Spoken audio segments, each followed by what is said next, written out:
Good morning student. In previous lecture we have started the multi-range DC potentiometer. Now coming to the vernier potentiometer.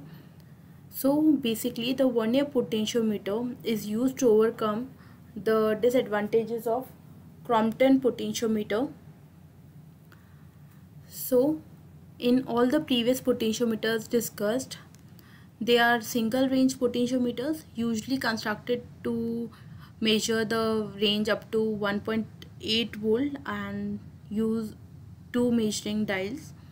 The vernier potentiometer use three measuring dials to include secondary range of lower value and therefore is also known as duo range potentiometer. It makes use of Kelvin-Wolff slide principle between the coarse and intermediate dials. This extends the reading accuracy for further decimal places. The instrument has two ranges, the normal range of 1.6 volt down to 10 microvolts and lower ranges of 0.16 volt down to 1 microvolt. Now coming to the constructional detail of this vernier potentiometer.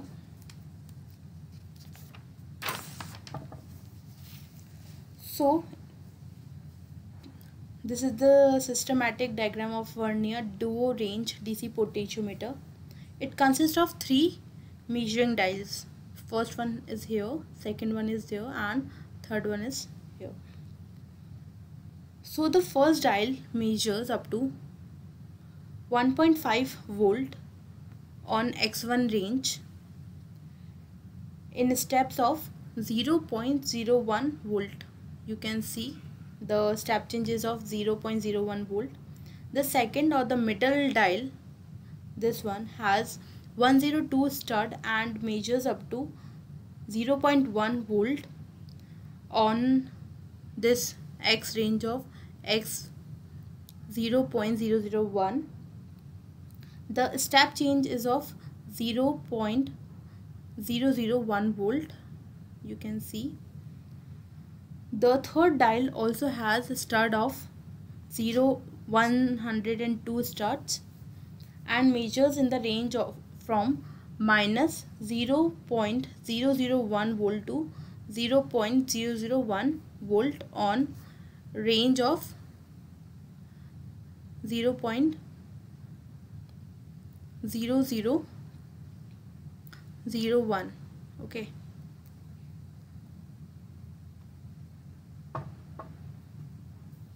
The step change is in the third one will be 0.0001 volt, as the range also shows that only.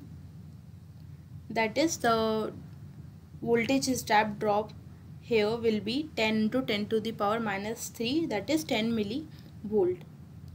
So here there is no slide wire. There are all three ranges here. Working battery E1 is connected in series with the rheostat RH. The resistance of the second middle dial shunted two of the coils on the first dial. We can see that the second dial is shunted over the first dial. The moving arm of the second dial carries two arms spaced 2 studs apart.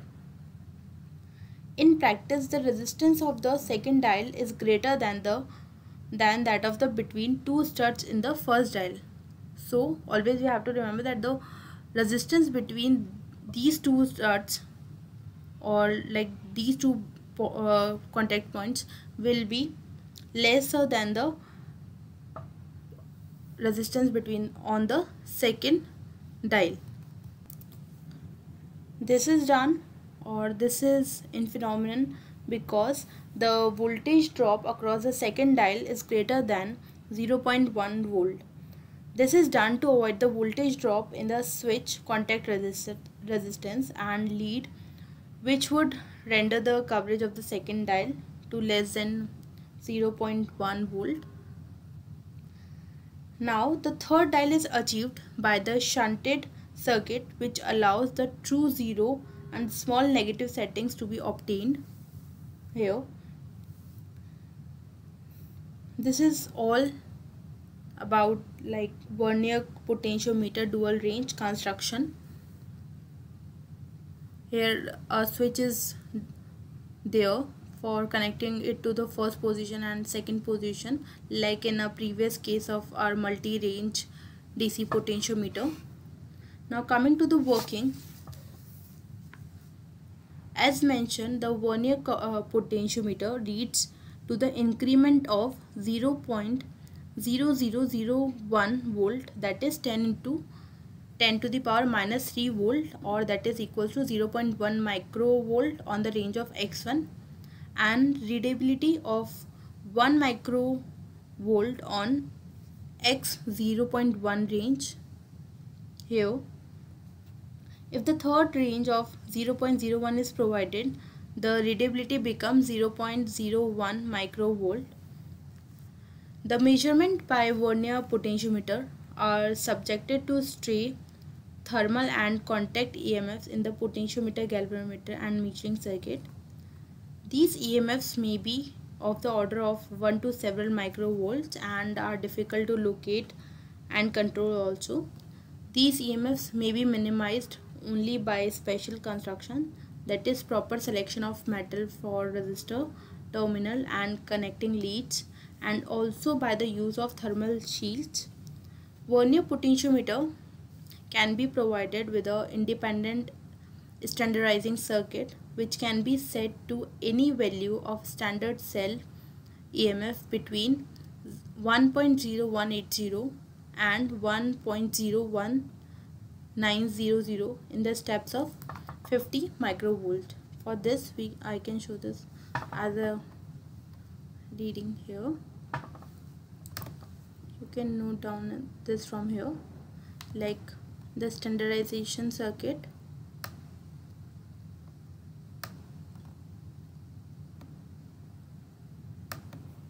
Of a vernier potentiometer can be set from this value.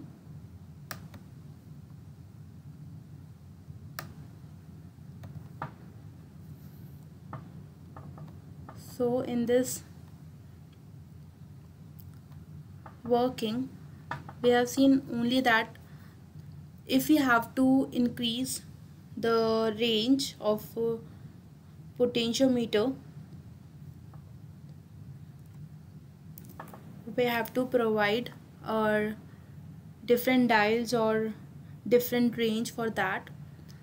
By providing different ranges of different dials, we are just focusing on the decimal values more.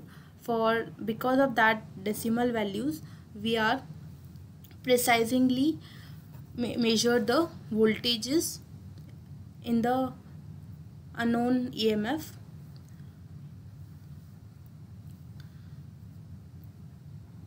So this is all about vernier potentiometer.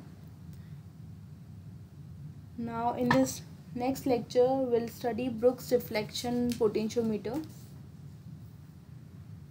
For any query related to this topic, you can write me. Till then, continue our lecture. Stay healthy, stay safe.